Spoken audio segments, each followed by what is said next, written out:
The most dangerous thing you can do in this world is to wake up while everyone else is sleepwalking. Not dangerous because you'll hurt others, but because you'll discover that the life you've been living is not your own. You'll realize that somewhere along the way, you traded your mythic birthright for a comfortable cage, your hero's journey for a predictable routine, your authentic self for a character everyone else expects you to play. This isn't about becoming antisocial or rejecting human connection. This isn't about declaring yourself superior to the masses or retreating into bitter isolation. This is about something far more profound and terrifying. Discovering that you've been living someone else's story. Joseph Campbell understood what most people spend their entire lives avoiding, that beneath the surface of our ordinary existence lies a call so ancient, so primal, that when we finally hear it, everything we thought we knew about ourselves crumbles into dust. He called it the call to adventure, but it's more than that. It's the soul's desperate cry to remember who you were before the world told you who you should be. Think about the last time you sat through a dinner party, nodding along to conversations that felt hollow, laughing at jokes that weren't funny, discussing careers and achievements and weekend plans that seemed to matter so much to everyone else, but felt like vapor to you. You looked around the room and wondered if you were the only one who noticed that everyone was performing, that behind their animated faces was a kind of desperate emptiness, a frantic adherence to roles that no one had ever questioned. In that moment, you glimpsed what Campbell called the ordinary world, the realm where most people live their entire lives without ever hearing the whisper of their deeper nature. The ordinary world is seductive because it's predictable. It's the world of mortgages and career ladders, of social media metrics and weekend routines. It's the world where success is measured by external validation, where happiness is something you pursue rather than something you embody, where the deepest questions of existence are postponed until someday when I have more time. It's a world of sleepwalkers who have forgotten they're capable of flight. But you're different. Something has been stirring in you, hasn't it? Maybe it started as a vague restlessness, an inexplicable sadness while watching a sunset, or the sudden recognition that you've been having the same conversation for years. Maybe it's the creeping suspicion that the life you've built, however impressive it looks from the outside, feels strangely empty from within. This stirring, this divine discontent, is what Campbell recognized as the first tremor of awakening, the moment when the hero within you begins to remember their true nature. The mechanical quality of modern life isn't accidental. It's designed to keep you distracted, busy, constantly reacting to external demands rather than listening to the deeper currents of your own being. You wake up, check your phone, respond to emails, attend meetings, make small talk, consume entertainment, fall asleep and repeat. Days blur into weeks, weeks into months, months into years, and somewhere in that blur, the voice calling you toward your authentic life grows fainter and fainter, but it never completely disappears. Because you're here, reading these words, which means some part of you has heard the call. Some part of you recognizes that beneath the comfortable numbness of routine lies a wildness waiting to be reclaimed, a story waiting to be lived, a hero waiting to be born. Campbell understood that this recognition, this moment when you realize you've been living half asleep, is simultaneously the most dangerous and the most necessary moment in any human life. The danger isn't in what you might lose. The danger is in what you might discover. You might discover that most of what you've been taught to value is worthless. You might discover that the people closest to you are invested in keeping you small, predictable, manageable. You might discover that the life you've been living isn't a life at all, but a long, slow death disguised as responsibility, security, and social approval. But here's what Campbell knew that most people never learn. This moment of recognition isn't a crisis. It's an invitation. An invitation to step through the threshold between who you've been pretending to be and who you actually are. An invitation to trade the known world of comfortable suffering for the unknown territory where your real life waits. When the call to adventure first whispers your name, it doesn't arrive with fanfare or clear instructions. It comes as restlessness, as a growing awareness that the masks everyone wears are just that, masks. It comes as the recognition that the games people play so seriously are arbitrary constructions, no more real than the rules of Monopoly. It whispers that there's another way to live, another way to be, but it requires leaving behind everything that feels safe and familiar. Campbell knew that this call never comes at a convenient time. It arrives when you're settled, when you've finally figured out how to play the game well enough to feel secure. It whispers its invitation precisely when listening would require abandoning everything you've worked to build. This timing isn't cruel coincidence. It's the universe's way of testing your readiness to trade comfort for authenticity, safety for truth. The threshold you must cross isn't a physical place but a state of consciousness. It's the moment when you stop asking everyone else what you should do and start listening to the voice that has been whispering inside you all along. It's the moment when you realize that the opinions of others, however well-meaning, cannot guide you toward your authentic life because they don't know who you really are beneath all the roles you've been playing. This crossing begins with what feels like madness. You start to see the puppet strings that move everyone around you. Conversations feel scripted. Social gatherings feel like elaborate performances where everyone has forgotten their acting. The news becomes background noise, a constant stream of manufactured urgency designed to keep you anxious and distracted. You begin to suspect that most of what passes for important in your culture is actually elaborate avoidance of the only questions that truly matter. Who are you beneath all the roles you play? What are you here to do? What would you attempt if you weren't afraid? The loneliness that follows isn't the loneliness of rejection. It's the loneliness of awakening. You can no longer pretend that surface conversations satisfy you. You can no longer invest your full energy in pursuits that feel meaningless. You can no longer laugh automatically at jokes designed to maintain comfortable illusions. This doesn't make you better than others. It makes you different from who you used to be. And that difference creates a space around you that few people know how to bridge. Campbell understood that this loneliness is actually a form of initiation. In traditional cultures, those called to become shamans, healers, or spiritual guides were often marked by periods of isolation, strange dreams, or the inability to function normally in everyday society. They weren't broken, they were being broken open. Their psychic structures were being dissolved so that something larger could emerge. But in our culture, we've lost the wisdom to recognize these signs. We pathologize the very experiences that indicate spiritual awakening. We medicate the restlessness that signals the soul's call to adventure. We therapy away the divine discontent that could lead us toward our authentic lives.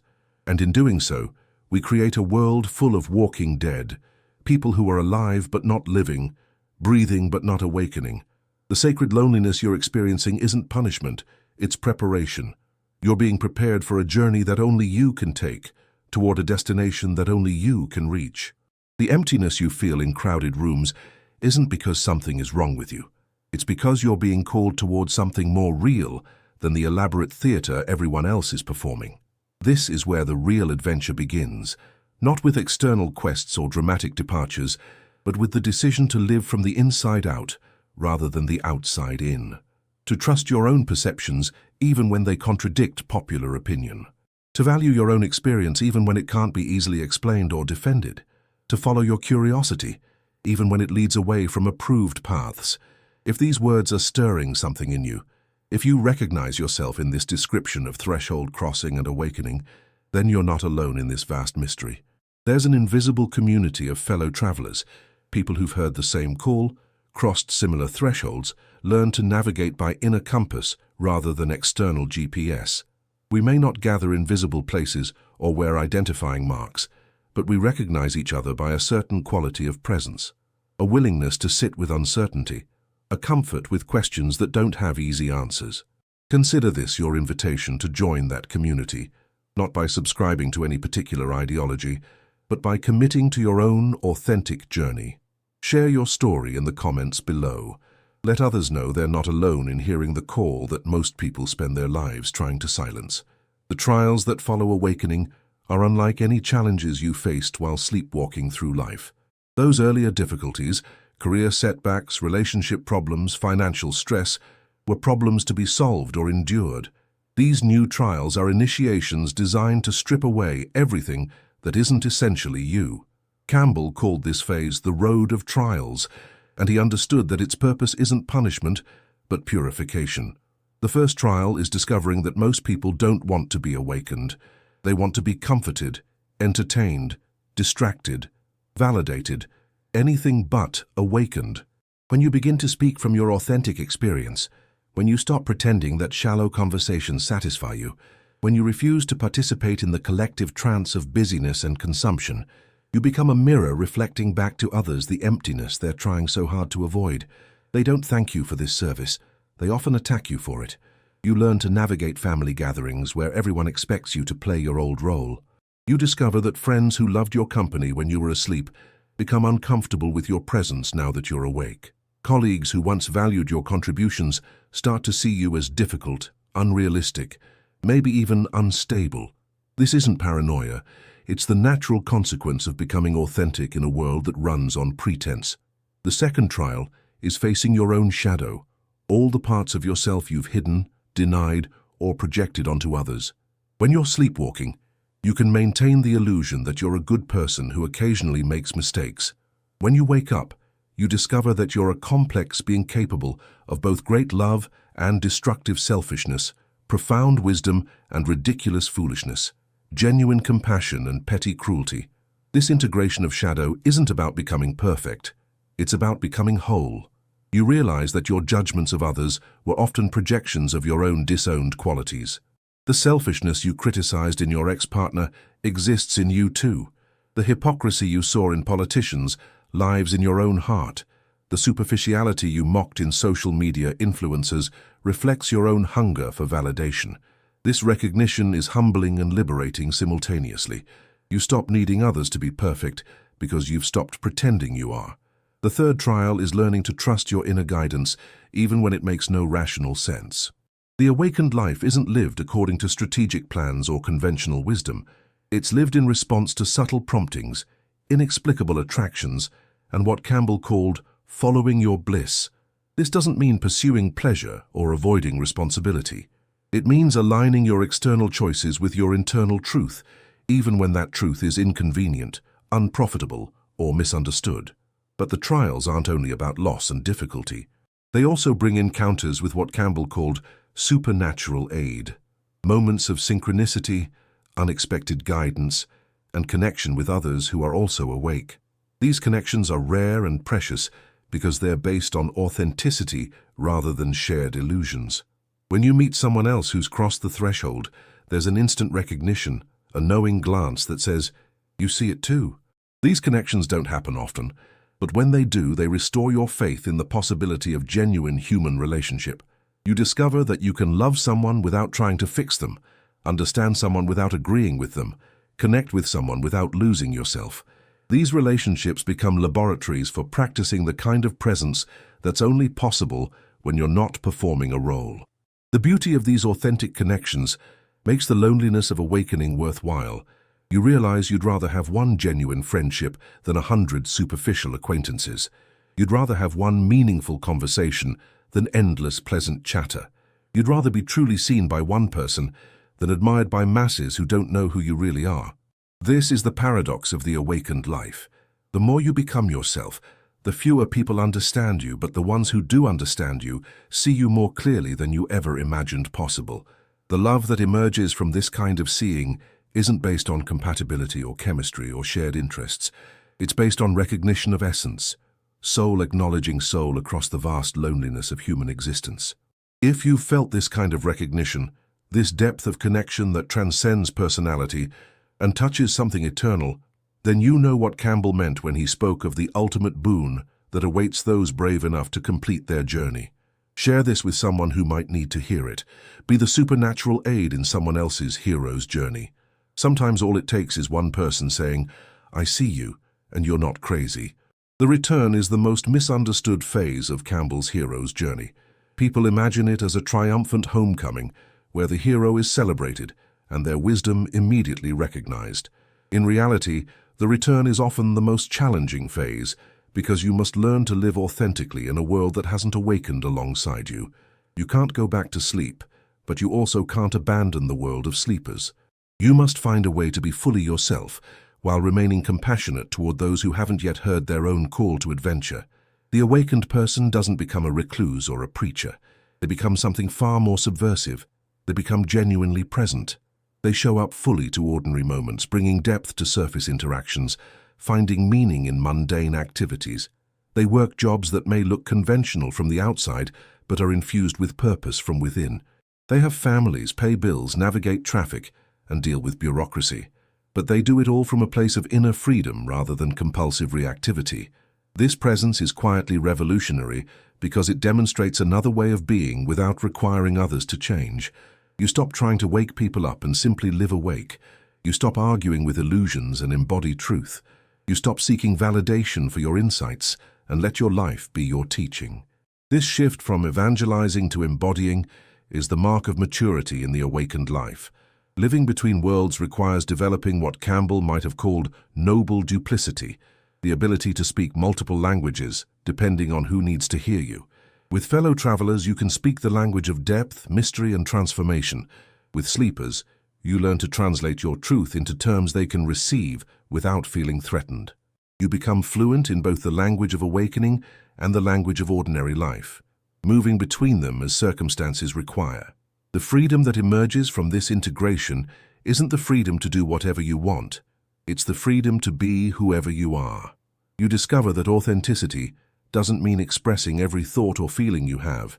It means aligning your actions with your deepest values, even when that alignment requires discipline, patience, or sacrifice.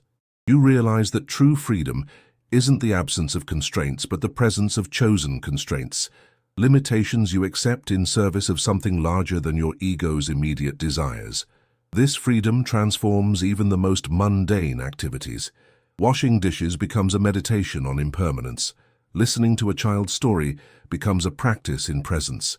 Standing in line at the grocery store becomes an opportunity to see the beauty in ordinary faces, to practice patience, to remember that everyone is fighting battles you can't see. The awakened life isn't about having extraordinary experiences. It's about bringing extraordinary awareness to ordinary experiences. The solitude that once felt like loneliness transforms into what Campbell called the freedom to live, a deep comfort with your own company, an enjoyment of silence, an appreciation for the space between thoughts. You realize that you were never really alone because you were never really separate from the larger mystery of existence. The loneliness was actually homesickness, a longing to return to your true nature, which was always present beneath the layers of conditioning and performance. This doesn't mean you no longer enjoy human company or that relationships become unimportant.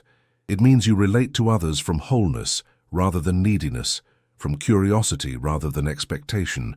You can love without clinging, support without controlling, connect without losing yourself. These mature forms of relationship are only possible when you've learned to be complete within yourself. The wisdom Campbell encoded in his understanding of the hero's journey isn't about becoming special or superior. It's about becoming human in the fullest sense, awake, authentic, present, and free. It's about recognizing that your life is a sacred story worth telling, that your consciousness is a unique perspective through which the universe comes to know itself, that your willingness to live truthfully is a gift to everyone whose path intersects with yours. The danger of seeing what others don't see isn't really danger at all. It's invitation. An invitation to stop living someone else's life and start living your own. An invitation to trade comfort for authenticity, security for adventure, approval for truth. Most people spend their entire lives avoiding this invitation, but you're not most people. You've heard the call. You've crossed the threshold. You've faced the trials. Now comes the most beautiful challenge of all. Learning to live fully awake in a dreaming world, finding your way home to yourself while never forgetting that home was always where you were.